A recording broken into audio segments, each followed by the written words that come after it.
সে অনেকদিন আগের কথা। যীশুখ্রিস্টের তখনও জন্ম হয়নি। 2,500 কি 3,000 বছর হবে। প্রাচীন গ্রিসে এথেন্স বলে একটা জায়গা ছিল। এথেন্স কিছু অপরিচিত নাম নয়, সবাই এর নাম শুনেছে। সেই এথেন্সেরই একটা পাহাড় ঘেরা ছোট্ট গ্রামে এক জঙ্গলের মধ্যে পুরনো একটা বাড়ি ছিল। বাড়িটা অবশ্য অনেক দিন ধরেই খালি পড়েছিল। একে তো নির্জন পাহাড়ি অঞ্চল, তার উপর আবার বন, কিন্তু খুব একটা ভাঙাচোরা অবস্থায় ছিল না। অর্থাৎ ইচ্ছা করলেই পরিষ্কার করে বা সামান্য সাজিয়ে গুছিয়ে নিলে লোকে অনায়াসে সেখানে বসবাস করতে পারত। আসলে সবাই কি আর লোকজনের ঠাসা ভিড় আর হইহট্টগোলের মধ্যে বাস করতে পছন্দ করে নাকি? অনেকেই নির্জন শান্ত পরিবেশে নিজের মতো করে থাকতে ভালোবাসে। কিন্তু আশ্চর্যের ব্যাপার, ওই বাড়ির যে মালিক সে কিন্তু হাজার চেষ্টা করে অনেকদিন পর্যন্ত কাউকে ওই কুড়িটা ভাড়া দিতে পারেনি। আসলে পাহাড়ের ওপর নির্জন জঙ্গলের মধ্যে অবস্থিত কুটিরটা বেশ বদনাম হয়ে বইছিল। একবার এক শান্তিপ্রিয় এক ভদ্রলোক কুড়িটা দেখে লোভ সামলাতে পারেননি। তিনি ছুটির অবকাশ কাটাবার জন্য ওই নির্জন কুটিরটাকেই বেছে নিয়েছিলেন, অনেকদিন শান্তিতে কাটাবেন বলে। কিন্তু পরদিন সকালেই দেখা গেল লোকটির অধর মৃতদেহ পড়ে আসে কুটির দাঁড়ানে। প্রথম ব্যাপারটা নিয়ে তেমন কেউ মাথা না ঘামালেও, তবে যারা তার মৃতদেহ দেখেছিল তাদের মধ্যে কিছু সন্দেহ দানা পাকিয়েছিল। কারণ তার মৃত্যুর পরেও লোকটির চোখে মুখে একটা অস্বাভাবিক ভয় লেগেছিল, আর চোখ দুটো ঠেলে বেরিয়ে এসেছিল। কিন্তু পরে, মানে বেশ কিছুদিন পর, আরো একজন সৈনিক ধরনের লোক সেই বাড়িতে এসেছিল রাত কাটাতে। লোকটি ছিল অসম্ভব সাহসী। সেই লোকটি প্রাণে মরেনি ঠিকই, কিন্তু তার মুখ থেকে রাত্রির অভিজ্ঞতা যা শোনা গিয়েছিল তা ছিল রীতিমতো ভয়াবহ। খাওয়া দাওয়া সেরে সে সবেমাত্র রাতে শুতে গিয়েছিল। এমন সময় সে হঠাৎ দেখতে পেল ছাই রঙের দাড়িওয়ালা চেহারার এক বিশাল বুড়ো হাতে পায়ে শিকল লাগানো অবস্থায় ঘুমন্ত সৈনিকের সামনে এসে দাঁড়িয়েছিল। তার মুখ থেকে কেমন একটা ধরনের গো গো আওয়াজ বেরোচ্ছিল। সৈনিক পুরুষটি মারা যায়নি, কিন্তু অজ্ঞান হয়ে গিয়েছিল। পরদিন সকালে ফিরে আসার সঙ্গে সঙ্গে সেই কুটিরটি ছেড়ে পালিয়ে গিয়েছিল। সৈনিকটির মুখে সব কথা শোনার পর সারা গ্রামে এক আতঙ্ক ছড়িয়ে পড়ল। এমনকি দিনের বেলাতেও আর কোনো সাহসী লোক ওই বাড়ির দিকে পা বাড়াতো না। লোকমুখে কথাটা ছড়িয়ে পড়ার পর ভূতুড়ে বাড়ি বলে কুটিরটির এক অপবাদ হয়ে গেল। কেউ আর সাহস করে ওই কুটিরের ত্রিসীমানায় পা বাড়াতো না। কুটির মালিক যে ছিল সে লোকটি কুটিরটা ভাড়া দিয়ে নিজের সংসার চালাতো। কিন্তু যে মুহূর্তে এই ধরনের একটা ভুতুড়ে অপবাদ ছড়িয়ে পড়ল, তারপর থেকে আর কেউই ওই কুটিরটা ভাড়া নিয়ে কয়েকদিন থাকার কথা ভাবতেও পারতো না। ফলে হলো একটি কুটিরটা সবার কাছেই ভূতকুটি নামে পরিচিত হয়ে গেল। কেই বা সাধ করে নিজের প্রাণ বিসর্জন দিতে যাবে। শেষ পর্যন্ত বাধ্য হয়েই জলের দরে কুটিরটা বিক্রি করে দিতে চাইল ওই কুটির মালিক। কিন্তু কিনবে কে? শখ করে ভূতের হাতে প্রাণ খোয়াতে কেউ রাজি নয়। তবু একজন রাজি হলো। কুটির মালিক একজন খদ্দের পেলেন। লোকটি ছিলেন তখনকার দিনের একজন নামকরা দার্শনিক। মানুষরা সাধারণত নির্জন জায়গায় থাকতেই ভালোবাসেন। তিনি যুক্তি এবং তর্ক দিয়েই সবকিছু বিচার ও বিশ্লেষণ করতে ভালোবাসেন। লোকমুখে কুটিরটা অপবাদের কথা তারও কান এসেছিল, কিন্তু দার্শনিক ভদ্রলোক মনে প্রাণে কোনো অলৌকিক ব্যাপার বিশ্বাস করতে চাইতেন না। তিনি ভাবলেন বাড়িটায় গিয়ে তিনি উঠবেন। মানুষের মধ্যে ভূতের ভয়ের যে অযৌক্তিক সংস্কারকে তিনি উড়িয়ে দিতে চাইলেন। কুটির মালিকের কাছে গিয়ে তিনি কুটিরটি কেনার বাসনা জানালেন। মালিক তো হাতে স্বর্গ পেলেন। তিনি ধরেই নিয়েছিলেন এমন ভুতুড়ে বাড়ি কোনোদিনই ভাড়া বা বিক্রি হবে না। তাই দার্শনিক ভদ্রলোকের প্রস্তাব শুনে মালিক আকাশ থেকে পড়লেন। বলে কি, এই বুড়ো ভাড়া নয়, একেবারে কিনতে চাইছেন অত্যন্ত কম দামে। তিনি সঙ্গে সঙ্গে কুটিরটি বিক্রি করে হাঁপ ছাড়লেন। আগেই বলেছি, মুক্তি ছাড়া দার্শনিক চলে না। যা চোখে দেখা যায় বা দেখা যায় না, হাত দিয়ে যাকে ছোঁয়া যায় না, অথবা অন্তর দিয়ে যাকে উপলব্ধি করা যায় না, তেমন কিছুতে তার কোনো বিশ্বাস আসবে কেন? নিজের সব জিনিসপত্র নিয়ে গিয়ে উঠলেন সদ্য কেনা সেই বাড়িটার। সারা দিন ধরে নিজের হাতে সবকিছু সাজালেন, নিজের হাতে তাকে সবকিছু করতে কি হয়েছিল, কারণ বাড়িটার ভুতুরে কাণ্ড কারখানা নিয়ে এমন সব গল্প গুজব তৈরি হয়েছিল যে তিনি অনেক বেশি পয়সার লোভ দেখিয়েও কোনো চাকর বাকর পাননি। যাই হোক, সারাদিন পরিশ্রমের পর দার্শনিক ভদ্রলোক বেশ ক্লান্ত হয়ে পড়েছিলেন। খুব একটা খাওয়া দাওয়ার ইচ্ছেও ছিল না। সামান্য রুটি, মাংস আর কফি দিয়ে রাতের আহার শেষ করলেন। তারপর গিয়ে শুলেন তার ছোট্ট বিছানায়। মাথার কাছে বিশাল সিকেলে ধরনের একটা জানালা ছিল, সেটাও খুলে রাখলেন। গরমের দিন, সন্ধ্যের রাতের ফুরফুরে হাওয়া বইছিল, দেহও ছিল অত্যন্ত ক্লান্ত। বাতি নিভিয়ে শোবার সঙ্গে সঙ্গে দু চোখ পাতায় নেমে এলো রাজ্যের যত ঘুম। কতক্ষণ ঘুমিয়েছিলেন কে জানে। হঠাৎ একটা অদ্ভুত আওয়াজ আর অস্বস্তির মধ্যে তার ঘুমটা গেল ভেঙে। গভীর ঘুমে আচ্ছন্ন মানুষের হঠাৎ ঘুম ভেঙে গেলে সামান্য সময় লাগে প্রকৃতিস্থ হতে। দার্শনিক ভদ্রলোকেরও সামান্য সময় লাগলো তিনি কোথায় আছেন, কেমন ভাবে আছেন একটু বুঝতে। তারপর তার সবকিছু একে একে মনে পড়ে গেল। তার মনে পড়ল তিনি এসেছেন এক নতুন বাড়িতে, আর সেই নতুন বাড়িতে তার প্রথম রাত্রিবাস। কান খাড়া করে অদ্ভুত আওয়াজ আর অস্বস্তিটা তিনি বোঝার চেষ্টা করতে চাইলেন। মিনিট 2-3 যাওয়ার পর বিছানায় শুয়ে থেকে তিনি বুঝলেন আওয়াজটা অনেকটা শিকলের ঝনঝন আওয়াজের মতন, কিন্তু খুব স্পষ্ট নয়। কি যেন অনেক দূর থেকে শিকল টেনে টেনে আসছে। ধীরে ধীরে চোখ মেলে তাকালেন। জমাট অন্ধকার সারা ঘরে ছড়িয়ে আছে। মাথার কাছে জানালা দিয়ে কেবল আকাশটুকু দেখা যায়। অবশ্য সেই সময় আকাশটাকে আলাদা করে চেনা যাচ্ছিল না। আকাশের রং আর ঘরের রং এক হয়ে গিয়েছিল। দার্শনিক ভদ্রলোক কিন্তু চট করে বিছানায় ছেড়ে উঠতে বসলেন না। তিনি লক্ষ্য করতে চাইলেন ব্যাপারটা কি। আরো একটা জিনিস তিনি অনুভব করলেন, সমস্ত ঘরের বাতাস যেন স্তব্ধ হয়ে আছে। একটা দম বন্ধ করা ঘুমট পরিবেশ সৃষ্টি হয়েছে। অনেকটা সময় যখন এইভাবেই কেটে গেল আর জমাট বাঁধা অন্ধকারটা যখন ধীরে ধীরে সরে গেল, হঠাৎ তিনি আবিষ্কার করলেন হাতে পায়ে শিকল বাঁধা একটা অশরীর হালকা ছায়ার মূর্তি আস্তে আস্তে ভেসে উঠছে।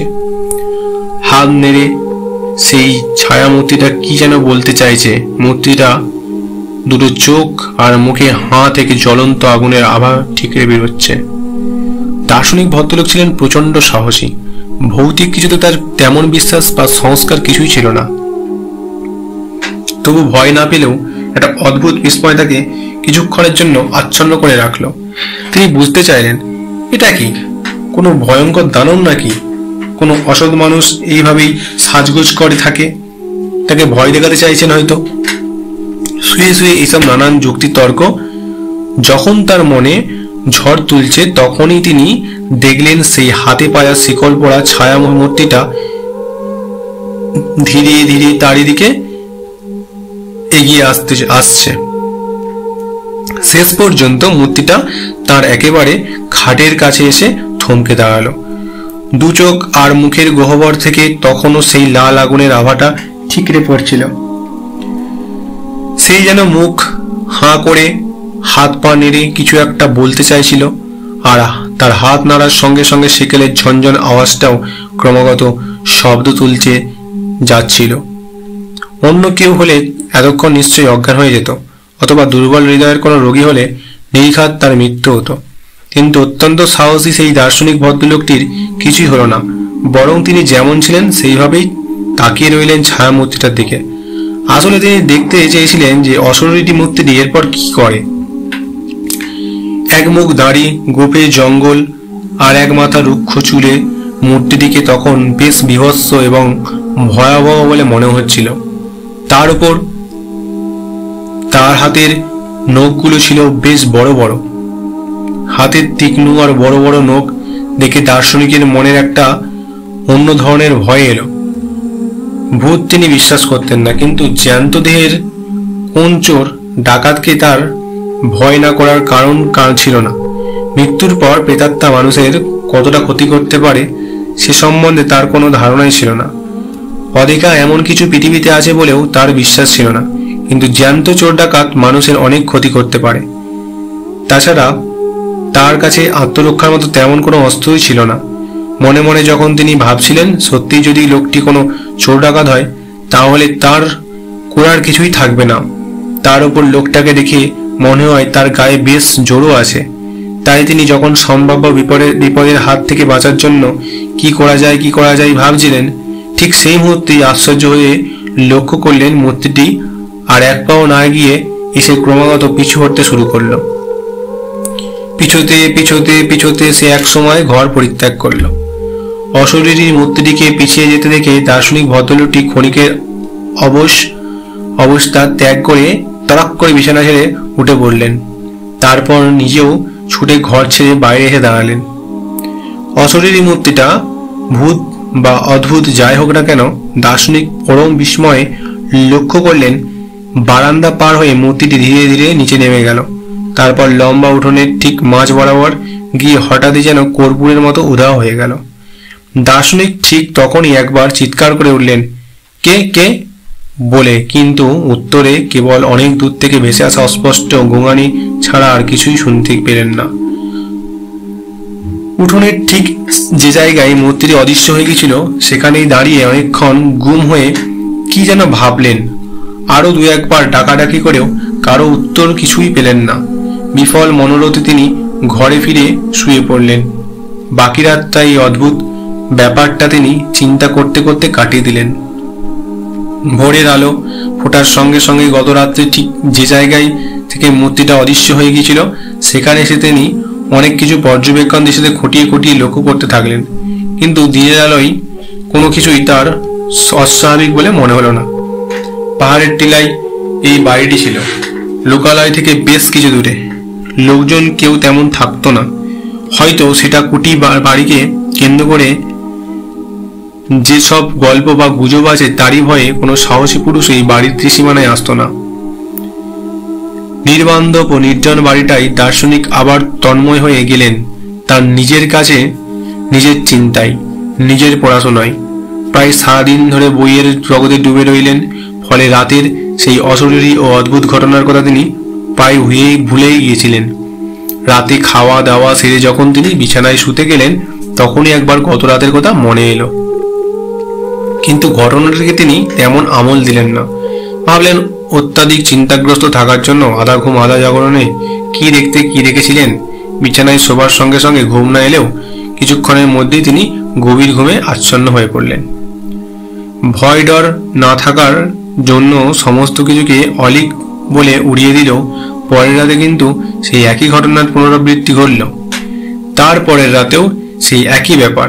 পরপর 3 রাত একইভাবে অশরীরী মূর্তির আবির্ভাব এবং একইভাবে হাত নেড়ে কিছু বলতে চাওয়ার চেষ্টা এবং একইভাবে উঠোনের ঠিক একই জায়গায় এসে মিলিয়ে যাওয়া তাকে বেশ ভাবিয়ে তুলল।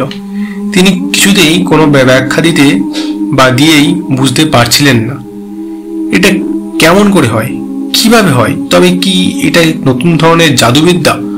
অবশেষে 4র্থ দিন সকালে দার্শনিক কিন্তু আর নিছকই কল্পনা বলে সবকিছু উড়িয়ে দিতে পারলেন না। আবার ভয় পেয়ে বাড়ি ছেড়ে পালিয়েও গেলেন না। তিনি মনে মনে ভাবলেন নিশ্চয়ই এর মধ্যে কিছু অনুসন্ধান আছে, নিছক মায়া বা জাদুবিদ্যার নয়। আর সত্যিই যদি অশরীরী কোনো প্রেত হয়ে থাকে তাহলে নিশ্চয়ই সে কিছু বলতে চাইছে। আর সব থেকে দার্শনিককে বেশি আকৃষ্ট করলেও উঠোনের সেই নির্দিষ্ট স্থানটি। কেনই বা প্রতি রাতে অদ্ভুত এবং বিভৎস আকৃতির সেই মূর্তিটি ওই বিশেষ একটি জায়গায় এসে হারিয়ে যাচ্ছে? তাহলে কি ওই জায়গাটিতেই বিশেষ তাৎপর্যপূর্ণ কিছু লুকিয়ে আছে? এর একটা বিশেষ তদন্ত হওয়া প্রয়োজন। এরপর আসলো সেই 4র্থ দিন। 4র্থ দিন সকালে আলো ফোটার সঙ্গে সঙ্গে দার্শনিক তার বাড়িতে বসে রইলেন না, চলে গেলেন শহরের প্রথমেই তিনি যোগাযোগ করলেন স্থানীয় ম্যাজিস্ট্রেটের সঙ্গে। সব কথা তাকে খুলে বললেন। অন্য কেউ হলে হয়তো পাগলের খেয়াল বলে ম্যাজিস্ট্রেটের সাহেবে উড়িয়ে দিতেন, কিন্তু একজন দার্শনিক ছিলেন বেশ নামী লোক, জ্ঞানী এবং বুদ্ধিমানও হিসেবে তিনি প্রায় সকলের কাছেই পরিচিত। ম্যাজিস্ট্রেট সাহেবের মতো একজন গণ্যমান্য লোকের সঙ্গে যে তিনি মস্করা করবেন না, এটা ম্যাজিস্ট্রেট সাহেব নিজেও জানতেন। কাল বিলম্ব না করে তিনি বেশ কিছু মজুর নিয়ে ফিরে এলেন দার্শনিকের কেনা নতুন বাড়িতে। উঠোনের ঠিক যে জায়গায় এসে অশরীরী মৃতদেহ গত 3 রাতে অদৃশ্য হয়ে যাচ্ছিল বা যেত, সেই জায়গায় মাটি খোঁড়া শুরু হলো। অবশ্য বেশি দূর খুঁড়তে হলো না, সামান্য কয়েক হাত জমির নিচেই পাওয়া গেল একটি সম্পূর্ণ কঙ্কাল। কঙ্কালটির হাত পা শিকলে বাঁধা। শিকলে মরচে ধরেছে, বেশ পুরু হয়েছে। প্রেত বা ভূত কোনোদিনই বিশ্বাস ছিল না দার্শনিক ভদ্রলোকটি, কিন্তু গত দিন রাতে শিকলাবদ্ধ এটি মূর্তির সঙ্গে শৃঙ্খলাবদ্ধ কঙ্কালটির কোথায় যেন কি সাদৃশ্য রয়েছে, এটা অনুমান করতে তার কোনো অসুবিধাই হলো না। সহজ এবং যুক্তিগ্রাহ্য বুদ্ধি দিয়ে দার্শনিকের কোনো অর্থ করতেই পারলেন না। ম্যাজিস্ট্রেট সাহেবের পরামর্শে নিয়মকানুন মেনে তারা কঙ্কালটি যথাযথভাবে কবর দিলেন। আর সব থেকে অদ্ভুত ব্যাপার যা হলো তা হলো, কঙ্কালটি ভালোভাবে কবরস্থ হওয়ার পর আর কিন্তু কোনোদিনই কোনো রাতেই দার্শনিক ঘরে সেই অশরীরী মূর্তিটি আবির্ভাব ঘটেনি। এরপর দার্শনিক বহুদিন সেই বাড়িতে বাস করেছিলেন। বহুদিন ধরে তিনি কবরস্থ কঙ্কালটির সম্বন্ধে খোঁজ খবর করেছিলেন, কিন্তু সঠিকভাবে কেউ বলতে পারেননি ওই বাড়িতে কাউকে কোনোদিনও কবর দেওয়া হয়েছিল কি না। তবে ওই গ্রামের এক অতি বৃদ্ধের মুখে শোনা যেত অনেক অনেক দিন আগে এক বৃদ্ধ কৃতদাসকে সামান্য অপরাধের জন্য এইভাবে হাতে পায়ে শিকল বেঁধে জীবন্ত কবর দেওয়া হয়েছিল। এই ঘটনা সত্য কি মিথ্যা তা জানার উপায় নেই, তবে দার্শনিক এটুকু বুঝেছিলেন যে মৃত্যুর পর আত্মার আসা যাওয়া থাকে, আর সে আত্মা যদি অতৃপ্ত হয় তাহলে অশরীরী রূপ নিয়ে মানুষকে দেখা দিতে চায়, হয়তো বা তার পরিতৃপ্তি আত্মার তৃপ্তির পথ খোঁজে। তো বন্ধুরা, যদি গল্পটি ভালো লেগে থাকে চ্যানেলটিকে সাবস্ক্রাইব করুন এবং বেল আইকনটিকে বাজিয়ে রাখুন, যাতে নিত্য নতুন ভিডিও সব থেকে আগে আপনার ফোনে ঢুকে যায়, এবং বন্ধুদের মাধ্যমে এই ভিডিওটি শেয়ার করুন। আর দেখতে থাকুন পরবর্তী আরও একটি ভয়ঙ্কর গল্প।